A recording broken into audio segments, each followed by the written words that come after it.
الفارق، علينا أن نسجل على الأقل هدفا. لاحظوا عندما نضغط على دفاعاتهم يرتكبون الأخطاء.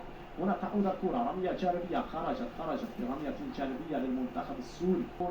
الشعب السوري بأكمله يشاهد هذه المواجهة الصعبة. هنا الكرة في الجهة اليمنى عالية، محاولة يا عمر ضاعت على عمر السومة. متى تظهر يا عمر السومة؟ اظهر وبان عليك الأمان يا عمر يا السومة. هنا تذهب الكرة لمصلحة المنتخب السوري. حتى الآن متقدم على الأرجنتيني هيكتور كوبر. فرصة خطيرة في الجهة اليسرى، دائما الخطورة من الجهة اليسرى، لكن عبد الرحمن ويس يبعد خارج. المنتخب الياباني يحاول في الجهة اليمنى، فرصة للمنتخب الياباني، محاولة يابانية في الجهة اليمنى يحاولون.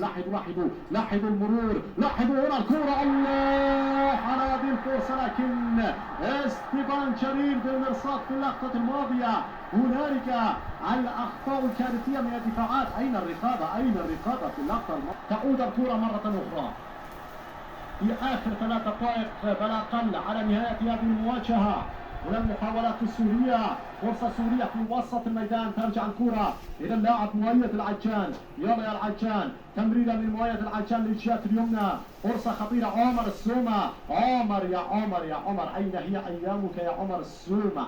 أين هي أيامك عندما كنت نجما مع نادي الأهلي السعودي؟ عمر السومة هذا اللاعب البوينت والكابتن الذي يعود لصفوف المنتخب السوري. أعتقد منتخب سوريا كان يحتاج للاعب فهد اليوسف وكذلك محمود المواس.